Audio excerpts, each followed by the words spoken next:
साथीहरू हस्बेन्डज्यूको बर्थडे गएको पनि आज 5-6 दिन भइसक्यो र एउटा लङ भिडियो दिन्छ भनेर रोइराखेको थियो र आज मौका मिल्यो है।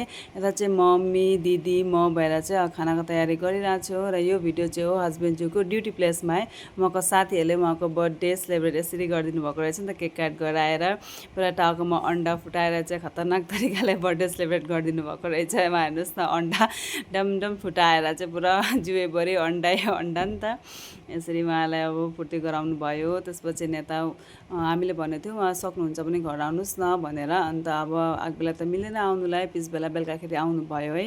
र नेता भाइ बहिनी, मेरो भाइ बुहारी बहिनीहरू पनि आएको थिए है।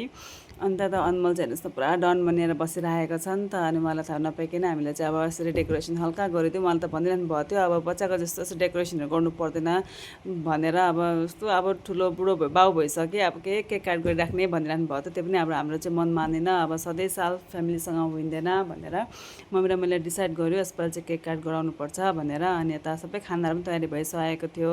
यता चिकन है, chicken broiler chicken, local chicken, माछा, त इस्कुस बोइल, यता काँक्राहरू, दाल, चटनी, पापड सबै थोक हामीले ठिक पाऱ्यौँ। त्यति धेरै आइटम बनाएनौँ र पनि अब जति सक्यो है, अब गर्मी दिनमा बनायौँ अलिअलि। अनि यता बेलुका अब केक काट गर्ने बेला पनि भइसक्यो र मम्मीले चाहिँ दियो क्लोज सबै ठिक पारेर पूजा गरेर अन्त छोरालाई फर्स्ट चन्दनको टिका लगाइदिनु भयो, नातिलाई पनि। अनि एउटा केक चाहिँ हामीले ल्याएको थियौँ र एउटा केक चाहिँ सरप्राइज ल्याइदिनु भयो यता बहिनी र भाइले है।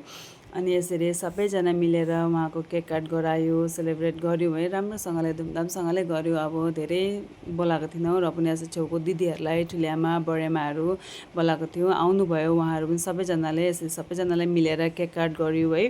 अन्त मैले पनि हस्बेन्डज्यूलाई यसरी केकहरू खिलाएँ, बेटालाई, मम्मीले सबैले अब दिदीहरूले उहाँलाई केक खिलाउनु भयो यसरी है।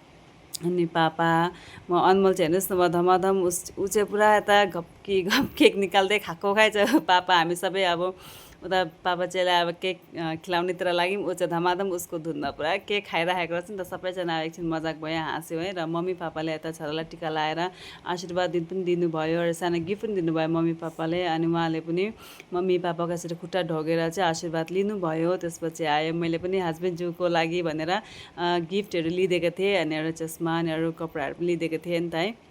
त्यसपछि चस्मा चाहिँ मैले नै लगाइदिनु पर्यो भनेर, अनि उहाँलाई चस्मा लाएर पुरा हिरो बनाइदिनु पर्यो भनेर नि त उहाँले। अनि कस्तो देखियो भनेर सोधिरहेको थियो नि त दिदीले, दामी देखियो, हिरो देखियो भनेर जिस्काइरहनु भएको थियो। अनि उहाँले पनि मलाई मायाले हाँ गर्नुभयो। त्यसपछि उहाँको खुट्टा ढोगेर आशीर्वाद लिए है।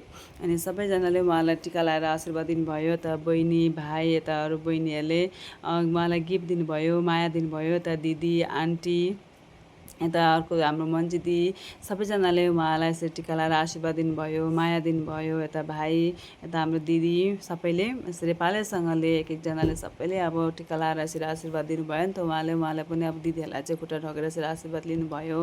यता हाम्रो घरछेउको बहिनी, यता दिदी। अनि बेटा चाहिँ पापाको उठेको गिफ्टहरू चाहिँ सबै लाँदै उसको रुमतिर थुपार्दै अब हेर्दैछ नि त उहाँले चाहिँ। अनि त्यसपछि हामीले हल्का एउटा नास्ता पनि ठिक पारेको थियौँ है।